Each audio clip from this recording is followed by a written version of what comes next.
Hello everyone. Before I start, please think about a question.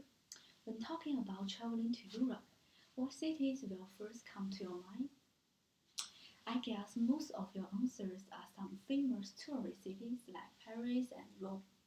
If you have been to Europe, you have probably only been to these cities. If you haven't been there yet, your plans are likely to be limited to these cities as well.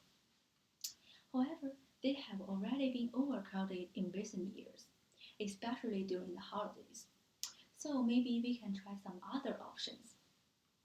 Fortunately, I have been to about 20 countries in Europe, which has given me lots of knowledge and feelings about Europe. So I would like to introduce three of the cities that appeal to me most. I hope that through my introduction, you can have a better understanding of these cities, get interested in them, and add them to your list of traveling options if you haven't been there before. I will introduce them based on their locations from west to east so that everyone can easily follow. And specific to each city, I will focus on their most distinctive features separately. The order is as follows. First is Barcelona, then Interlaken, and last is Prague. Now please follow me and take this trip today. Let's start with Barcelona, a Spanish city in Western Europe. It is located in northeastern Spain. During my visit, it impressed me mainly on 2 points. The first aspect is the neat urban layout with clever design. It has a uniform urban size. In Barcelona, urban buildings are divided into small blocks. Each block has the same length and width. When viewed from above, each block is a square. This layout really shocked me, and it has reasonable urban functions.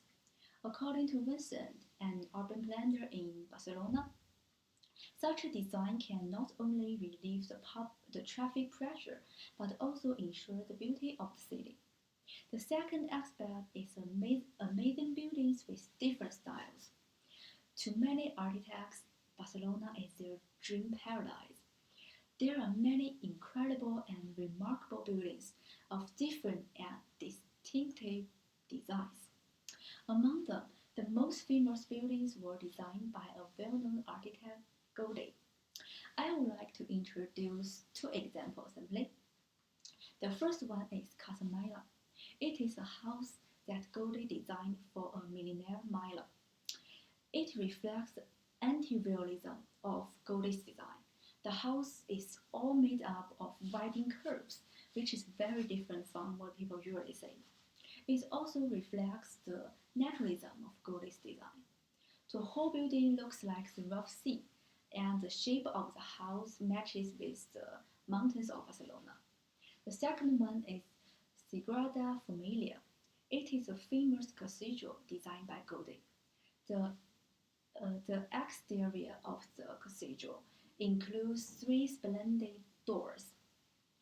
The interior of the cathedral includes large columns and colorful glass windows. The light effect can change with different angles of the sunlight. If you are interested, you can search for pictures of these amazing buildings. After the human landscape, let's talk about Interlaken. It's a city with beautiful natural scenery. It is located in the central Switzerland, known for its beautiful snow-capped mountains, lakes, and sports culture. The mountains here are covered with snow all year round. Compared with other mountains, the mountains here are more delicate, like girls in hoops. During clear weather, the whole picture of the mountains can be seen, which is convenient to take pictures. During the unclear weather, the part of the snow mountain is hidden, adding a mysterious beauty. The next aspect is lakes. The clarity of the lake water is amazing. I think what local people need is not a mirror, it's just a clear lake. And the color of the lake water is also amazing. They have both blue and green colors, like beautiful jewels in the sunlight. Interlaken is also famous for its sports culture. There are both rich winter and summer sports cultures here. For example, Landslides, cross-country skiing, and skating are very popular during winter. Some like mountain climbing, sailing, they are very famous during summer. If you like natural scenery and the sports culture, Interlaken is undoubtedly a wonderful choice for you to choose. Now let's move to a romantic city, Prague. It is the capital of the Czech Republic. The first thing I want to introduce is the square. I believe many of you have heard some of the same name sung by Jolin Tsai and Jay Chou, right?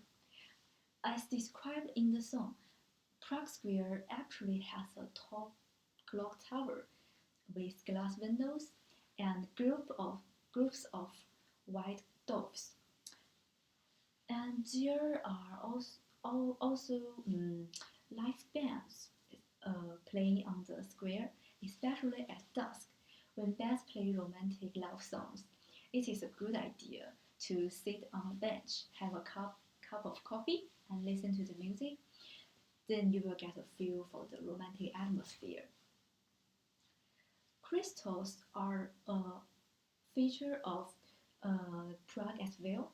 There are many crystal shops worth visiting along the streets near the Prague Square. There are a variety of crystal products. For example, crystal jewelries have a variety of colors and styles, and there are also other crystal items shown in the shop. There are also some little souvenirs, which are often not very expensive, but it can be a good choice for you to buy it as a gift for friends or relatives. Now it's time to get ready to end my talk. In my introduction, I said that there are other traveling options. Then I shared the three cities that impressed me most with you from different aspects. To review, let me remind you of the three cities and their key features. First is Barcelona. It has a neat urban layout and amazing beauties. Next is Interlaken. It has snow-capped mountains, lakes, and sports culture. The last one is Prague. I talk about the Prague Square and the beautiful crystal. As I said before, I hope you can have a better understanding of these cities and get interested in them after my speech. If you haven't been there before, don't hesitate to add them into your checklist of traveling. They are worth going actually. Yeah, that's all. Thank you.